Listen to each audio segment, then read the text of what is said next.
السلام علیکم ورحمۃ اللہ وبرکاتہ۔ محترم سامعین و ناظرین، امید کرتا ہوں آپ تمام خیر و عافیت سے ہوں گے۔ اللہ پاک آپ کو سلامت رکھے، آباد رکھے۔ الحمدللہ ہمارا سبق نمبر آج 21 سٹارٹ ہوگا، جو کہ وقف کے بارے میں ہے۔ آج کا سبق بہت ہی امپورٹنٹ ہونے والا ہے، انٹرسٹنگ ہونے والا ہے، اور بہت ہی زیادہ اس پر ہم نے غور کرنا ہے، توجہ کے ساتھ اس کو سننا ہے، سمجھنا ہے، پڑھنا ہے۔ پیارے بھائیو، آج وقف کے بارے میں ہم پڑھیں گے۔ وقف کا لغوی معنی ہوتا ہے رکنا، ٹھہرنا۔ پہلے ہم قاعدے کے تحت پڑھ لیتے ہیں، پھر تجوید کے تحت بھی سماعت کیجیے۔ وقف کا معنی ہے ٹھہرنا، اور رکنے کا بھی ہے۔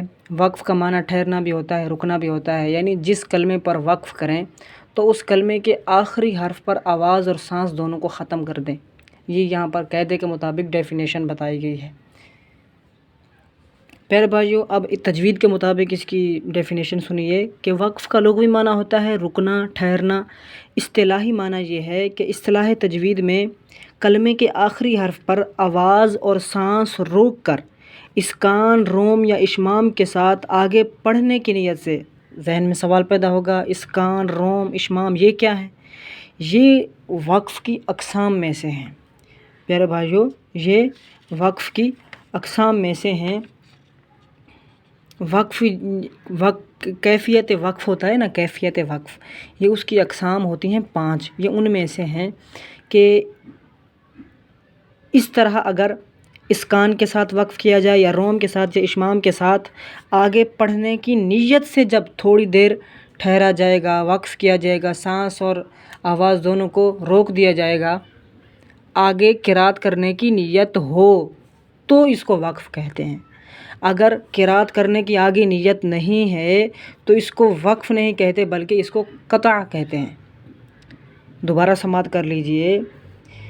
کلمے کے آخری حرف پر آواز اور سانس دونوں کو روک کر اسکان، اشمام یا روم، یا ایک ہوتا ہے بسکون اور دوسرا ہوتا ہے ابدال، ان 5 کے ساتھ جب وقف کیا جائے گا، آگے پڑھنے کی نیت ہو تب یہ وقف کہلائے گا۔ اگر آگے قرات کرنے کی نیت نہ ہو تو یہ قطع کہلاتا ہے۔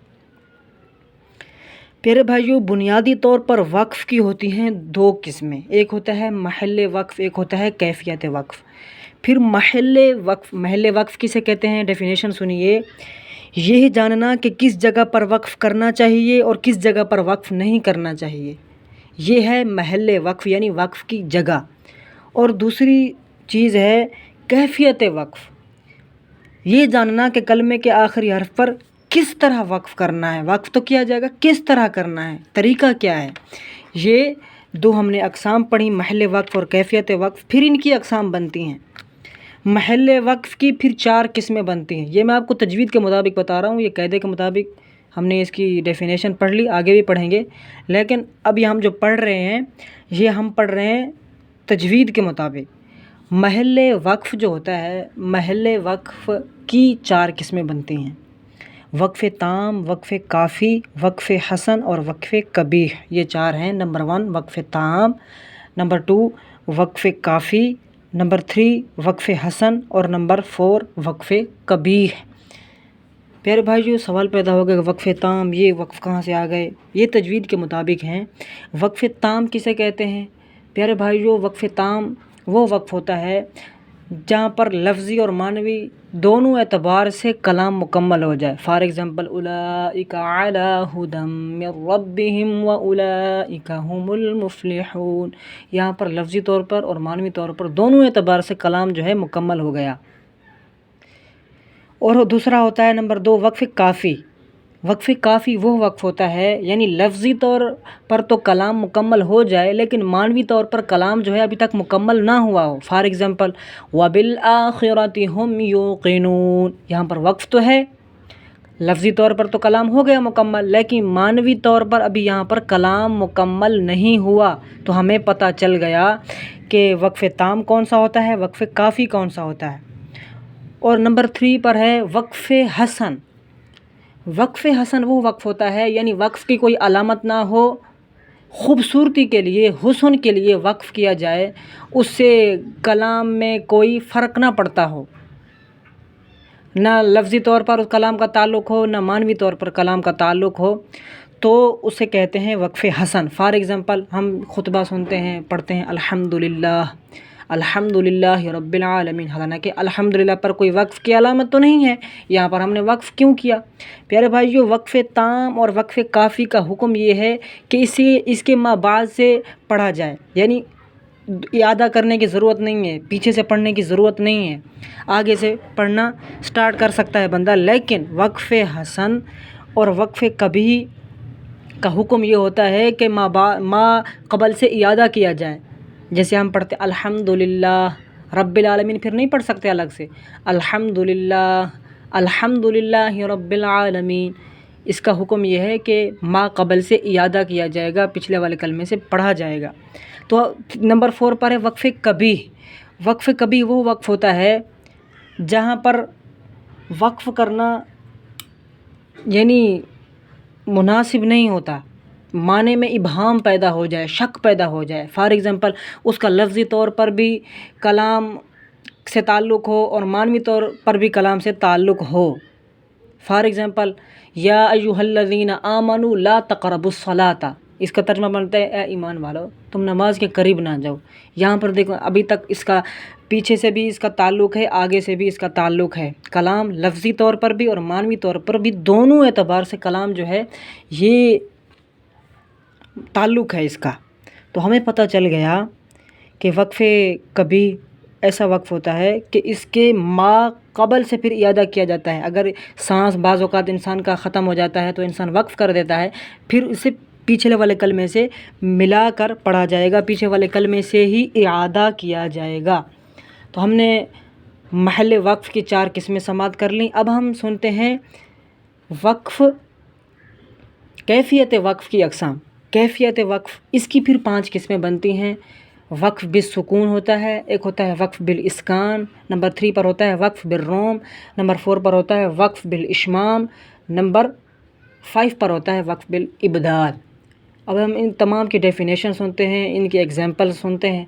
وقف بالسکون یعنی جہاں پر وقف کیا جائے، کلمہ سانس اور آواز دونوں کو وہاں ختم کر دیا جائے۔ فار ایگزامپل علم نشرح، یہاں پر سانس اور آواز دونوں کو ہم نے روک دیا، وقف کر دیا، اور یہ کون سا وقف ہے؟ بس بالسکون ہے، سکون والا وقف ہے، وقف بالسکون ہے۔ علم نشرح، ہا تو پہلے سے ساکن تھا تو پتہ چلا یہ وقف بالسکون ہے۔ نمبر 2 پر ہے وقف بالاسکان، یعنی متحرک حرف پر جب وقف کیا جائے گا، جیسے فار ایگزامپل ہوتا ہے الحمدللہ رب العالمین، جب وقف کیا جائے گا تو رب العالمین متحرک تھا نا، متحرک کو جب ہم نے وقف کیا تو وہ پھر ساکن ہو گیا۔ کوئی بھی حرکت ہو، ایکس وائی زیڈ، زبر ہو، زیر ہو، پیش ہو، دمہ، فتحہ، کسرہ، ان تینوں کوئی سی بھی حرکت ہو، جب ہم اس پہ وقف کریں گے تو اسے ساکن کر دیں گے، جیسے ہم اکثر کرتے ہیں قرآن کریم میں جب تلاوت کرتے ہیں، یہی ہمارا مشہور ہے۔ ہم جو وقف کرتے ہیں یہ وقف بالاسکان کرتے ہیں، یعنی آخری کلمے کو ساکن کر دیتے ہیں جو متحرک ہوتا ہے۔ نمبر 3 پر ہوتا ہے وقف بالروم۔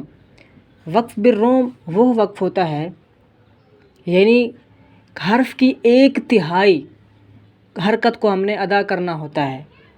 فار ایگزامپل یہ وقف جو ہوتا ہے یہ زیر میں اور پیش میں ہوتا ہے، دمہ اور کسرہ میں ہوتا ہے، یہ وقف دمہ اور کسرہ میں ہوتا ہے۔ فار ایگزامپل ایاک نعبد و ایاک نستعین، یعنی ہم نے حرکت کی 1/3 ادا کرنی ہے، حرکت کی 1/3 ادا کرنی ہوتی ہے۔ اسی طرح کسرہ کے ساتھ بھی ہوتا ہے یہ وقف اور دمہ کے ساتھ بھی ہوتا ہے۔ نمبر 4 پر ہے وقف بالاشمام۔ وقف بالاشمام وہ وقف ہوتا ہے، یہ صرف دمہ میں ہوتا ہے۔ فار ایگزامپل میں نے آپ کو مثال دی ایاک نعبد و ایاک نستعین، آخر میں ہونٹوں کی گولائی ہم نے ظاہر کرنی ہے، ہونٹوں کو آخر میں گول کرنا ہے، ہونٹ گول ہونٹ کر کے اشارہ دینا ہے۔ نستعین یعنی سمجھنے والا یہ سمجھے کہ یہاں پر اس نے پیش کو پڑھا ہے، اور اگر اس طرف توجہ دے کہ اس کو پڑھا ہے تو اسے یہی ریلائز ہو کہ اس کو پڑھا ہے، اگر وہ یہ سمجھے کہ اس نے وقف کیا ہے تو وہ یہ سمجھے کہ اس پر وقف ہی ہوا ہے، اس نے اس کی حرکت کو نہیں ظاہر کیا۔ پھر نمبر 5 پر ہوتا ہے وقف بالابدال۔ پیارے بھائیو، وقف بالابدال وہ ہوتا ہے کہ قاعدے کے مطابق حرکت کو بدل دینا۔ فار ایگزامپل 2 زبر کی تنوین کو ہم 1 الف سے بدل دیتے ہیں۔ علیمن کو جب ہم وقف کرتے ہیں تو پھر پڑھتے ہیں علیما، 1 الف کی مقدار جتنا کھینچ کر پڑھتے ہیں۔ تو پھر قوتن سے پڑھتے ہیں، قوتن سے قوہ، حرکت بدل دیتے ہیں۔ تا ساکنہ کو ہا سے بدل دیتے ہیں، 2 زبر کی تنوین کو الف سے بدل دیتے ہیں، 1 الف کی مقدار جتنا پھر کھینچ کر پڑھتے ہیں۔ پیارے بھائیو، آج ہم نے وقف کی وضاحت سنی، وقف کا لغوی معنی، اصطلاحی معنی، محل وقف کی جو قسمیں بنتی ہیں 4 قسمیں، بنیادی طور پر محل وقف اور کیفیت وقف۔ پھر محل وقف کی 4 قسمیں بنتی ہیں، وقف تام، وقف کافی، وقف حسن، وقف قبیح، اور کیفیت وقف کے اعتبار سے 5 قسمیں بنتی ہیں، وقف بالسکون، وقف بالاسکان، وقف بالروم، وقف بالاشمام اور وقف بالابدال۔ یہ ہم نے تمام اس سبق میں پڑھ لیا۔ انشاءاللہ اگلی ویڈیو میں ہم یہ جو قاعدے کے مطابق آگے قواعد دیے گئے یہ بھی پڑھیں گے، اور ہم قاری کی ضرورت اور کیفیت کے اعتبار سے وقف کی اقسام بنتی ہیں 4، وہ بھی ہم پڑھیں گے، وقف اختیاری، وقف اضطراری، وقف اختباری، وقف انتظاری، یہ بھی ہم انشاءاللہ الکریم اگلی ویڈیو میں پڑھیں گے۔ تب تک کے لیے مجھے اجازت دیجیے۔ اللہ پاک آپ کا حافظ و ناصر ہو۔ السلام علیکم ورحمۃ اللہ وبرکاتہ۔